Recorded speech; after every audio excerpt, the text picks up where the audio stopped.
दोस्तों जैसे ही हम रॉड चलाना सीख लेते हैं तो हम अपने आप को वेल्डर कहने लगते हैं, लेकिन देखा जाए तो जितने भी लोग वेल्डिंग का काम करते हैं उनमें से 20% ही सही मायने में वेल्डर होते हैं। बाकी की 80% लोग जो अपने आप को वेल्डर कहते हैं उन्हें पता ही नहीं होता कि कौन से रॉड को कौन से मटेरियल के प्लेट पर कौन से पोजीशन में वेल्डिंग करना चाहिए। ये सारी जानकारियाँ वेल्डिंग रॉड के नंबर में ही छुपे होते हैं और हम समझ नहीं पाते।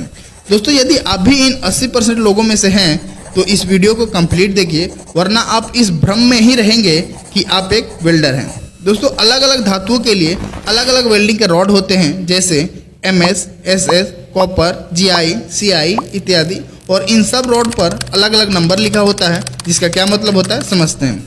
E7018B2 दोस्तों यह एक वेल्डिंग रॉड का नंबर है। आइए समझते हैं इन नंबर का क्या मतलब होता है। दोस्तों इसमें E का मतलब होता है इलेक्ट्रोड, यानी कि इलेक्ट्रिक रॉड जो कि करंट से जलेगा। इसके बाद का जो 2 अंक है 70, इसका मतलब होता है कि इस रॉड से वेल्डिंग किया हुआ प्लेट कितना प्रेशर तक झेल सकता है। रॉड के शुरू के 2 अंक को 1000 से गुना करने पर जितना आता है उतना प्रेशर इस रॉड से किया हुआ वेल्डिंग झेल सकता है।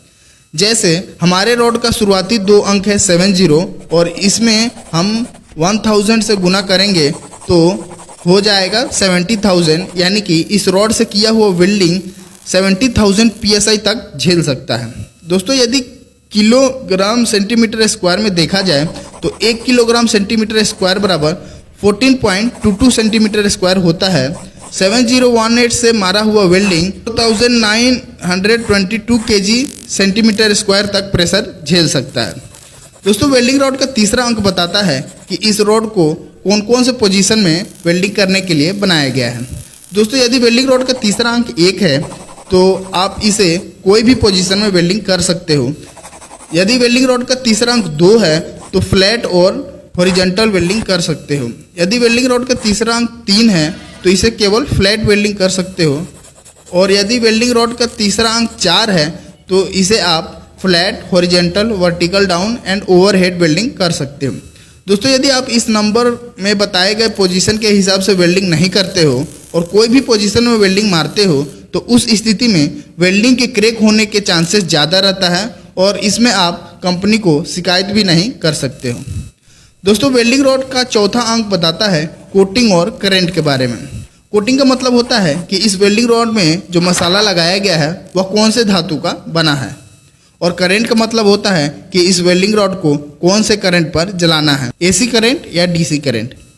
दोस्तों यह है वेल्डिंग रॉड के चौथे अंक का चार्ट, जिसमें अलग अलग नंबर के हिसाब से कोटिंग और करंट दिया गया है। जैसे 7018 में चौथा नंबर 8 है तो इस चार्ट के हिसाब से इस वेल्डिंग रॉड का मसाला आयरन पाउडर और लो हाइड्रोजन से मिलकर बना हुआ है, और इसे आप AC और DC दोनों करंट पर जला सकते हैं।